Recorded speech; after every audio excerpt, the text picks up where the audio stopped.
Hey guys, it's Jonathan McCormack, and I'm an attachment specialist in New York. You can contact me at attachmenthealinghelp.com.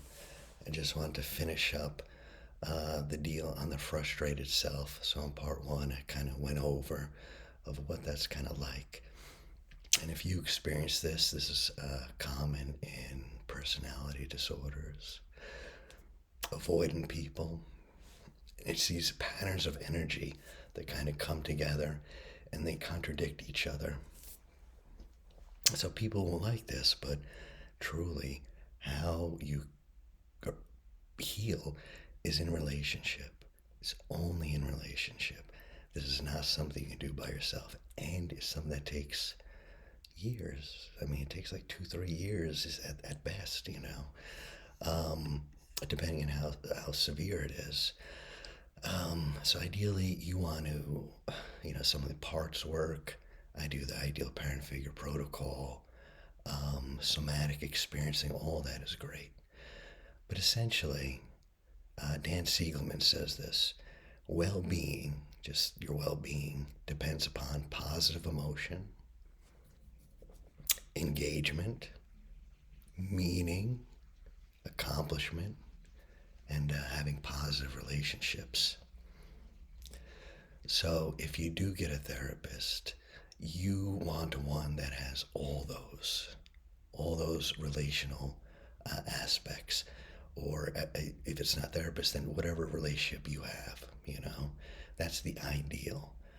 So you want to have mirroring, the person kind of mirrors you, empathy, kind of understand what you're going through. That's what they're calling empathy, but an emotional connection. Containment, they have space where it's safe to share these things. And a lack of pressure, like no pressure. I'm not going to invade your space. So you don't want a blank slate therapist. One of these guys with like the poker face sits back and just reflects back to you. I see. That's interesting. You want someone who's emotionally engaged. You know, um, someone who can make an emotional connection to get an emotional response.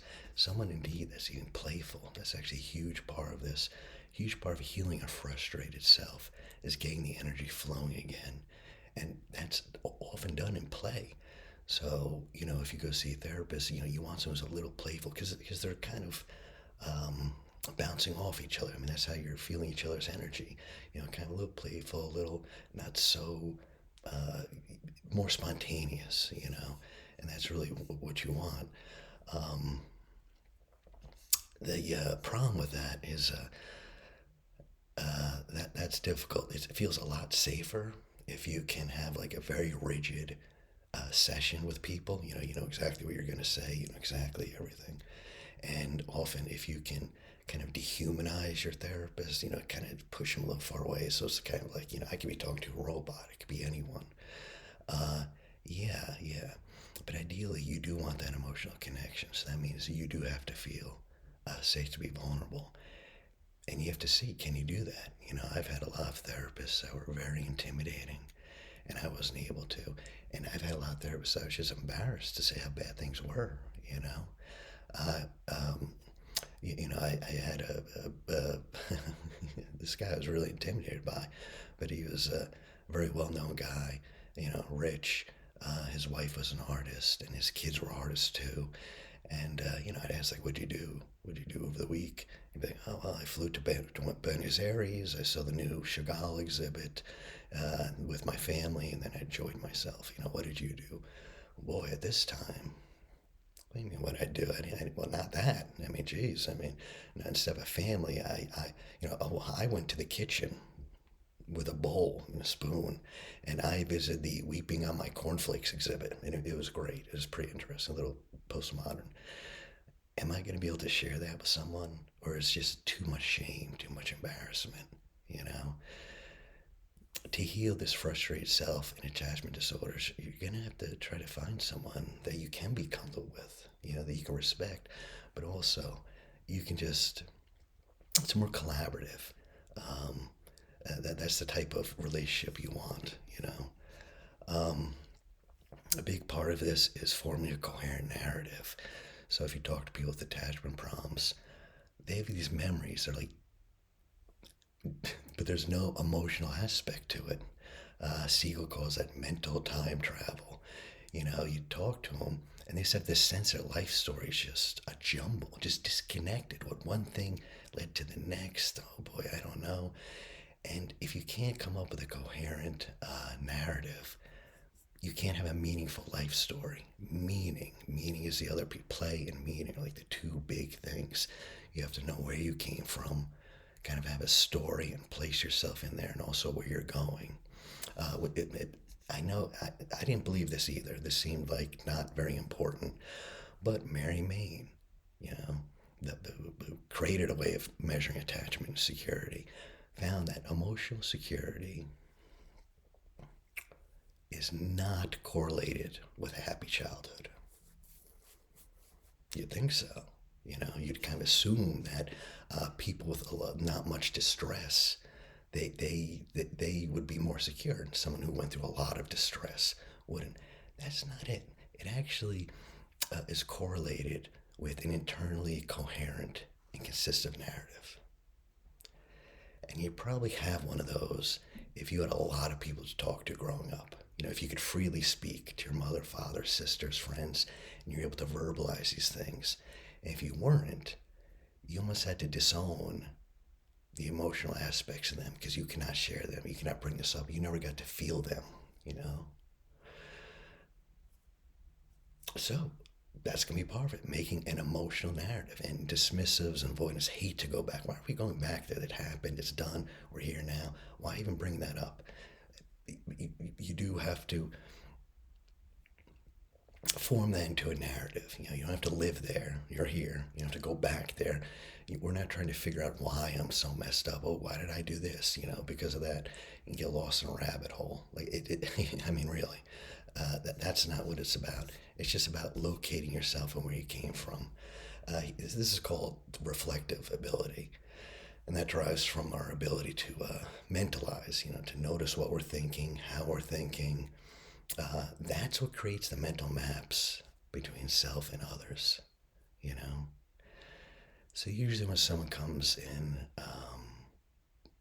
they're very desperate to be seen and heard accurately. So again, you have to find someone, a friend or a therapist or whoever, who you feel can really see you and can really hear you and interprets what you're saying accurately. They're kind of on your level. They can see, yeah. That's very difficult because people with attachment problems have a fear. They desperately want to be seen and they're terrified of being seen, So what's the solution? Well, you can be seen in a false light, put on a false face. What are they terrified of? Humiliation. They're so terrified of humiliation. An avoidant person will just close off his heart, bury his needs down, and live like that his whole life, rather than taking the chance to get humiliated again. So painful. If I was Satan, I should probably stop talking right now, but if I was the devil and I wanted to create a way to torment people, it'd probably be something like the frustrated self. It'd probably be, because mental illness is often a mercy. That mental illness is there to protect you oftentimes. Depends on what kind, but oftentimes to protect you. And the fact that it does that means you don't have the awareness, and that means you can get up and go through your day. I mean, it's protective. It's about survival. The problem with some of this attachment stuff is that the people are aware of the pain. Avoidants push it down, and if they get towards like the spectrum or schizoid, they kind of lose complete touch with those needs. But since it's on a spectrum, occasionally they do. So they become aware, oh my Lord, I have this hunger and need for love and affection, to be seen. I didn't even know it. My whole life I've been walking through half dead because I severed from that part. You didn't feel that part. So it takes courage. Like, if you're talking to the guy your friend or whoever, can you be honest without worrying how to be being humiliated? Like, is this someone you tell, and that's fine with them, no big deal. It could be anyone, but it's so hard to take that risk of being humiliated that you really have to find someone that you trust at that level, that they're going to hear you, understand you, and know you. So usually if you're starting out on this path, that's what you're going to be trying to do, okay? The second piece is that Winnicott said a lot of this, but basically you got a lot of parts. You got a whole lot of parts. They're different versions of your ego. There's happy you, there's sad you, there's you with a lover, there's you with a boss. There's just different, but it's all you. It's all your ego. Just different states, ego states, okay? The problem is that oftentimes they're in conflict. They're in conflict, yeah. That happens all the time. In fact, that's really what's happening when you're activated. Your girl doesn't text back, okay? The adult, compassionate self says, well, maybe she's busy, maybe if not, but or maybe it does mean something, but I'll handle it. What happens really though is your 8-year-old gets activated. I remember this, and when I was in danger of not being in communion with mom and dad, my life was in danger.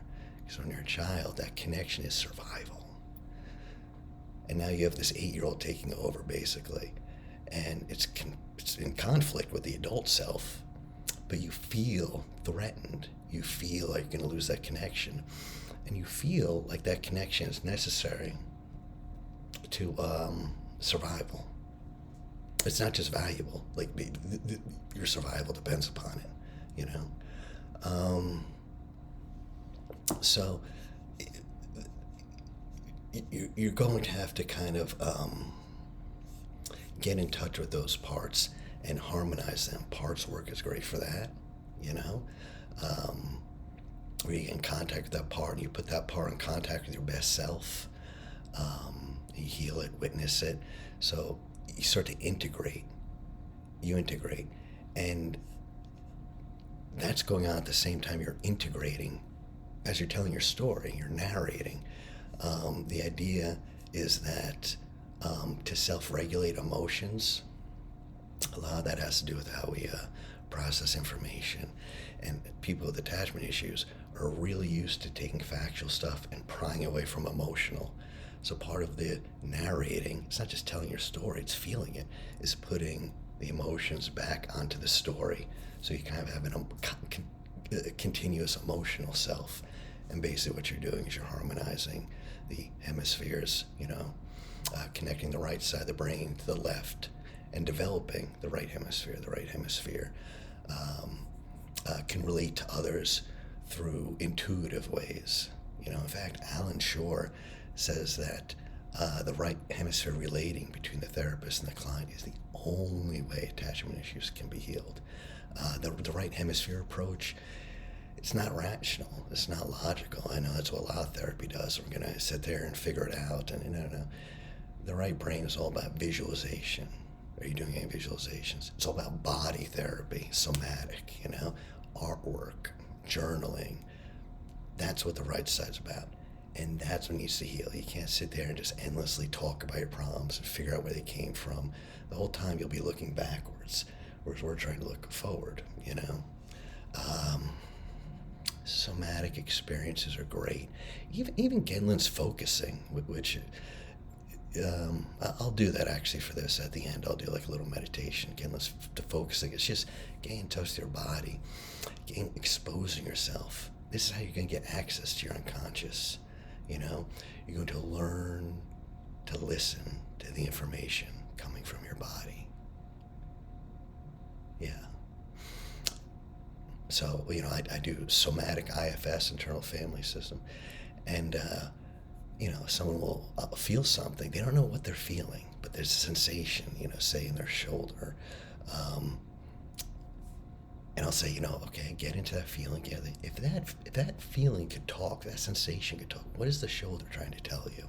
Sounds crazy, but then all of a sudden a story will come, an image, a memory, because it's stored in the body, I'm bringing in touch with the body, what the body's saying.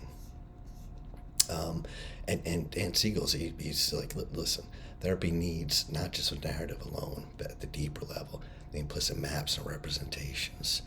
And that's about, I do ideal parent figure protocol, and that's kind of reprogramming those internal working models of how we relate to people, you know? It's probably the most efficient way to do it. Parts work can help with that, you know? So what you're looking for is, well, you're looking for someone to be a transformational object. You know, you're looking to map yourself on that person, whoever they are, for change in a positive direction. Most of what I'm talking about, this frustrated self, it's almost as if these people,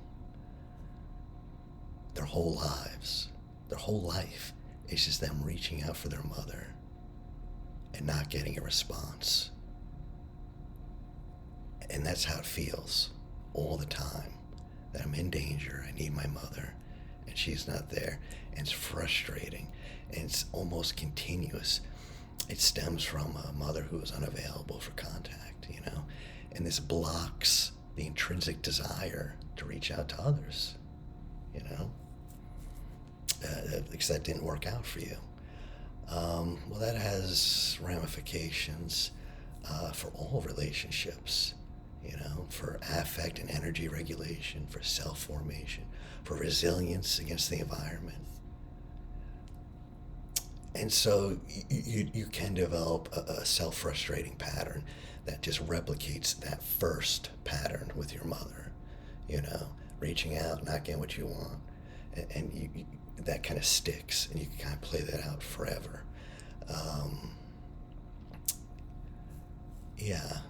It's a lot about energy and energy availability.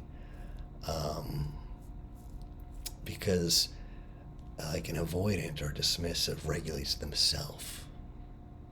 And they regulate themselves because they can't be regulated by anyone else. They won't let themselves. They won't be that vulnerable. They won't show themselves. It's too frightening, you know? And eventually, slowly, you want that other figure, boyfriend, whoever it is, to be that object for you, to help them regulate you, have them help you regulate yourself, you know. You want to use people instead of shutting down or a technique, you know. And then you can work on self-regulation when you're activated or triggered. So that means being able to access energy when you need it, and also being able to calm yourself when you're anxious. So a lot of avoidance, and people do kind of avoid stimulating situations, you know, like anything that can overstimulate, because the environment's like too much. When they were growing up, there were too many things trying to pierce their boundaries, you know. So you can get this shuts down the libido, shuts down the excitement, shuts down the life force, you know, because that life force would scare the mother. It'd be too much for her. She couldn't deal with it. She just shut it right down. You know, you're expected to be seen but not heard, you know, and the parents never provided that regulation. So instead of that, you know, you can substitute muscular arming, internalize kind of your own regulation. But again, there's a need to be seen, heard, and understood. That's just a fancy way of saying attunement, being attuned to someone else, you know? Yeah. And that's where you're going to hopefully learn with whoever it is, you know? The other aspect of this is play.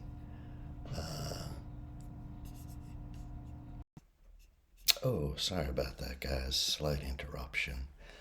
But as I was saying, the other way that you heal is actually getting in touch with play. There's a spontaneity. To be in touch with play, you have to be in touch with your body, and you have to feel safe. For people who are very avoidant or have this problem, there is no such thing as feeling safe. There are varying degrees of feeling less endangered. And if you're always in survival mode, you don't have fun. Your life is probably very stiff, not very spontaneous. This is very painful, especially when you're in survival mode and other possibilities are kind of cut off. So, I talk to people and they'll explain, like, well, I went out with a bunch of friends, and shame is the big thing. They're terrified of shame, especially social shame. By that, I don't mean social status, I need to be a big man. But no. There's a place that society has said, I belong. I belong here. I have a right to exist. Someplace in society. But they don't feel that way, because of the messages they got as children. So, people tell me I went to a party, I was talking to people, and boy, they started telling me, the hobbies they did on the weekend. And they were taking painting classes and acting classes and all these things. And they're talking to me, and no, there's no energy for extracurricular activities. There's exactly enough energy for me to survive and protect myself. There's no such thing as thriving. Don't forget it. There's no thriving. There's surviving. That's what exists. But part of that is because it's hard to do much when you're an individual, especially as a child. Your mother creates a little space for you. This is a holding space so you can explore and have all sorts of emotions. But if you don't internalize that, you'll grow up without that holding space. These are people who start hobbies all the time, but they never finish anything. That's because it's very hard to do that by yourself. You need a container. You need other elements in your environment to hold this thing, to give it a form. And if you're like this on the extreme, you actually fear madness. You can fear that you will lose yourself. Because when they look inside, they're not in touch with their self. There's this yearning. It's like being brokenhearted, and they repress it, so they don't feel it much, but occasionally it awakens, like, oh, I'm brokenhearted for what? And sometimes I say it's almost like they're forever reaching out for a mother that's not there. What they're really trying to get in contact is with their self energy. There's something inside of you that can care for you, that can give you the compassion, that can stabilize you, that can give you many of those things. So give you a ground so you can go to other people and feel safe enough to be emotionally regulated by them. And that's your big self, whatever you want to call it. And when you're compassionate and curious and open, that's when you're in that stable state of mind. You have to feel very secure to get into that,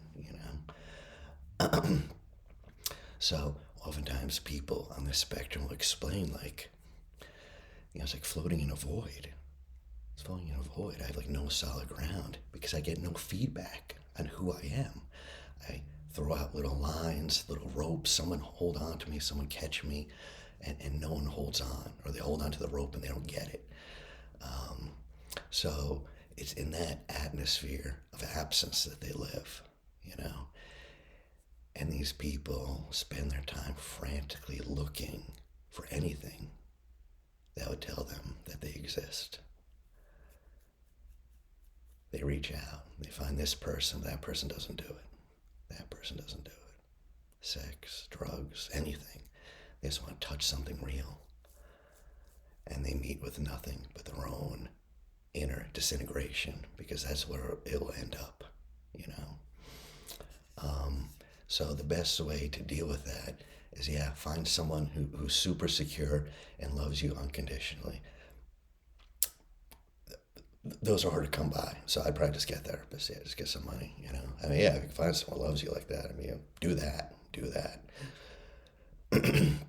Meanwhile, just pay someone, Meanwhile, that's what I would do. So you really have to move from a self versus the world to a self in the world. This is pretty tough when you feel like the world's rejected you. It feels like, I didn't start this. I go out. The world doesn't give me a place.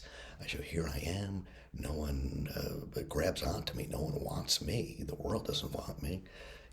Clearly it frustrates all my desires.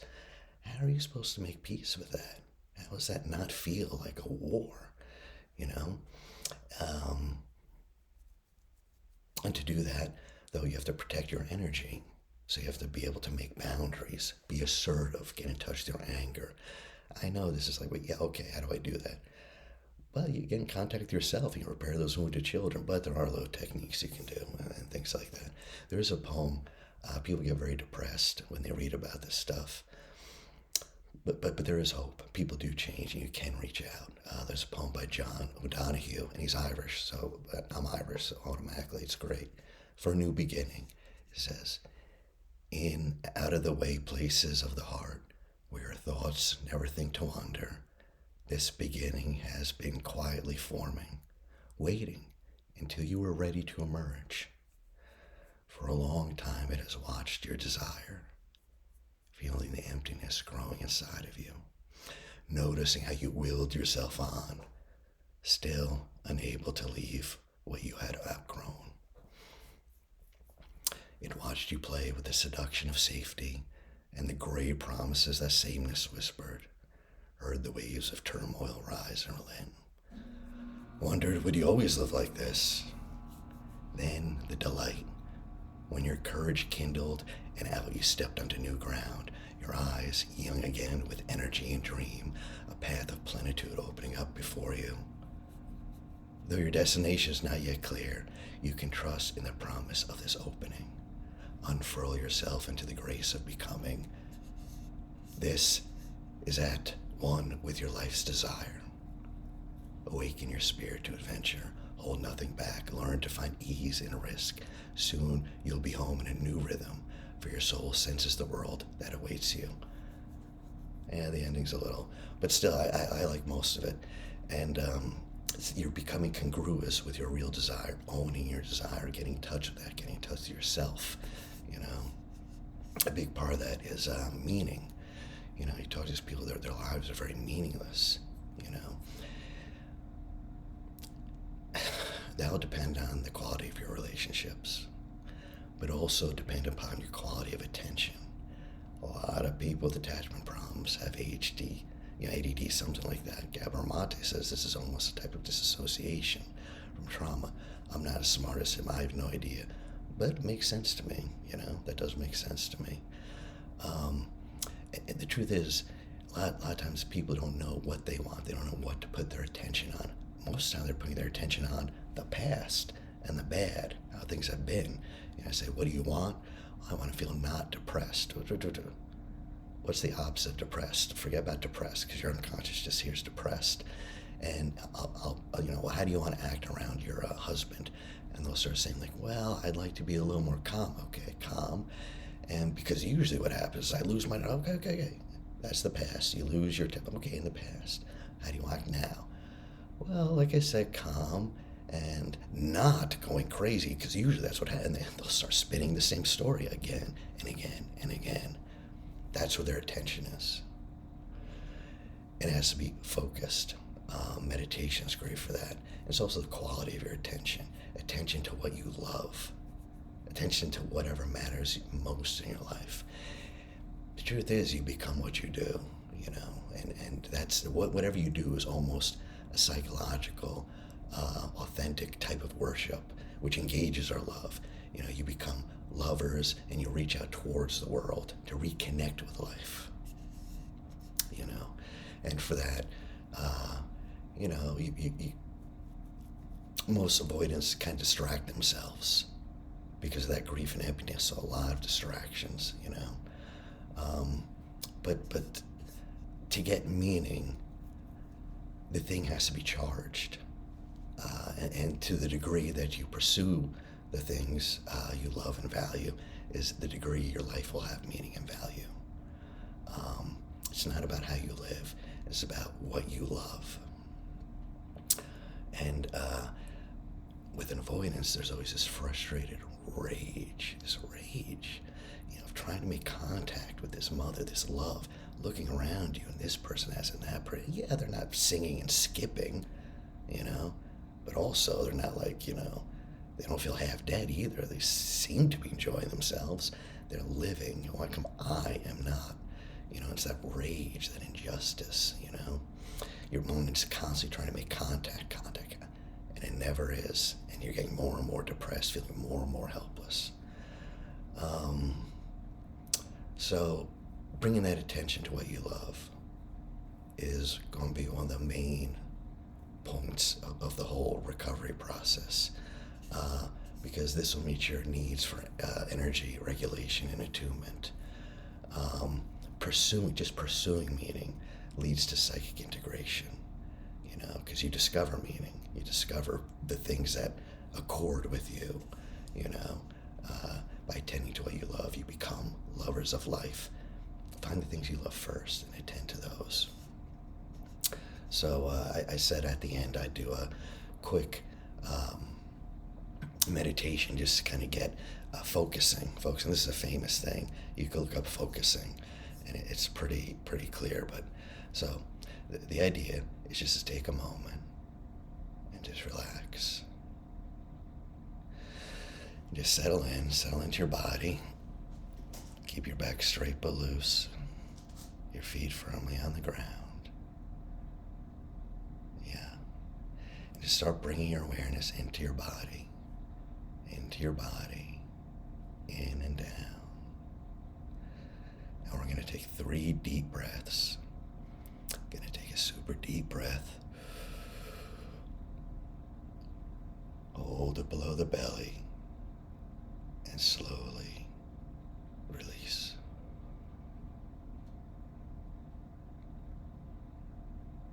Good. And another super deep breath. Hold it below the belly and slowly release.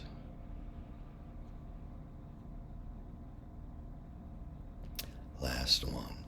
Super deep breath. Hold below the belly and slowly release. Great. And now go inside. Put your attention inwardly in your body, perhaps your stomach or your chest,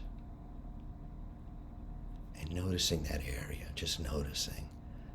Ask out loud.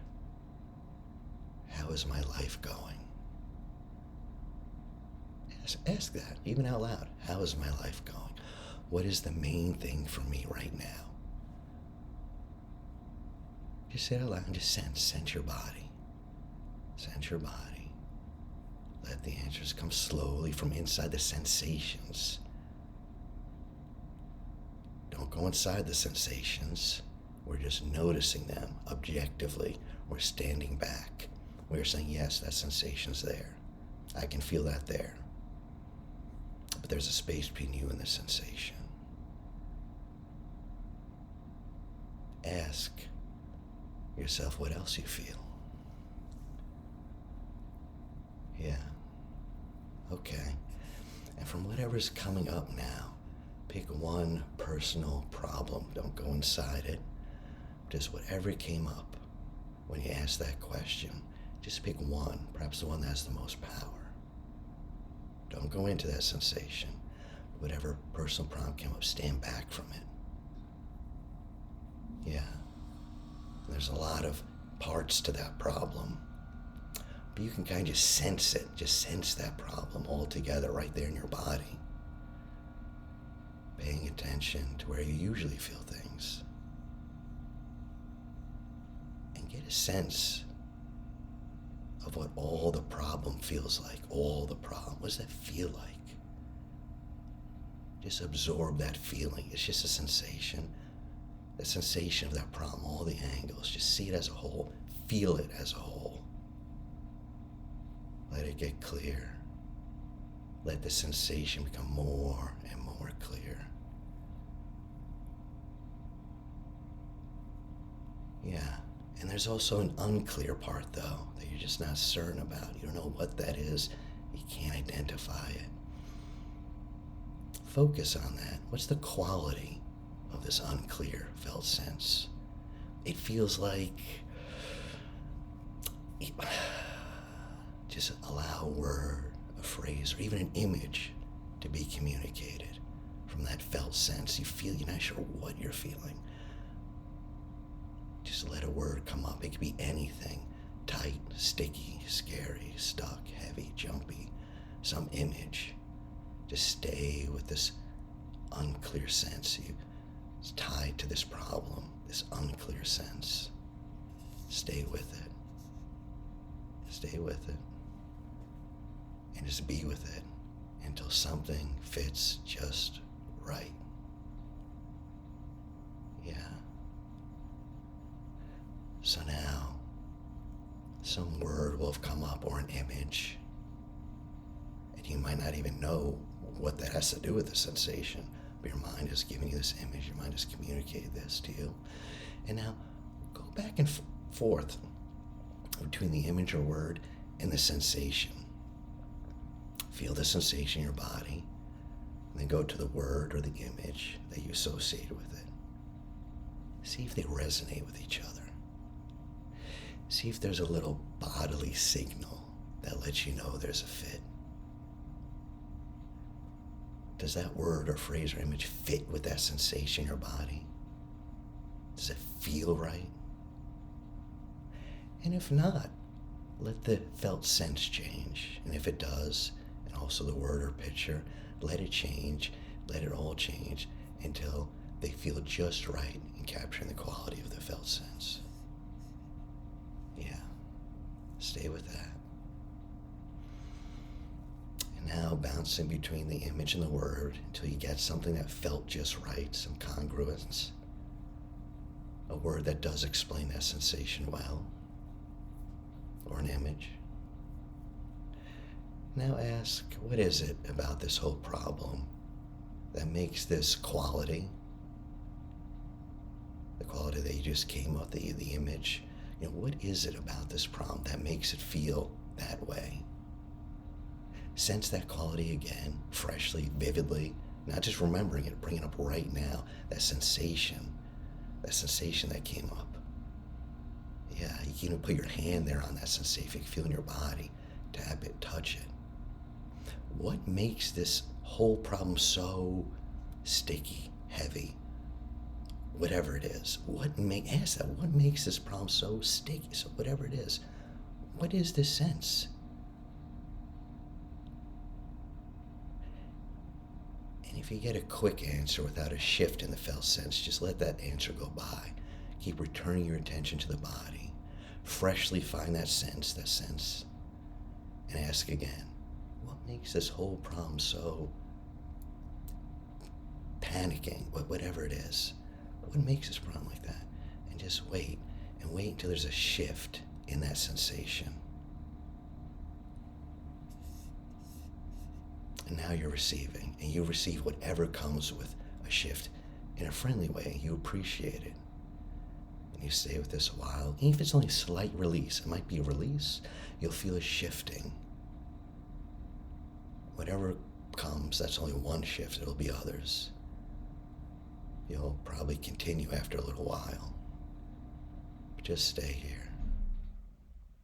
Stay here for a little while, for a few moments, with that sensation. Having communed with it, gotten a word or a picture, some understanding. Having asked why it's like that. And just be with it until there's a shift in the sensation. And when that sensation shifts, you can release. And then take your time, your own sweet time, knowing you've had all the time in the world for the shift to happen, and gradually come back. Come back to the present, and you can open your eyes. So that's focusing, and you can do that anytime. And I think that clarifies things. It's important to be very somatic, get in touch with the felt sense. That's where we live, in our bodies. And we're lonely and alienated. Not because we don't have anyone, but because we're alienated from ourselves. It, I know people say that. I've read that in books, and I'm like, yeah, of course. It really is true. But I'd like to hear your thoughts on it if you guys have any opinions. And I appreciate you guys listening. Thank you.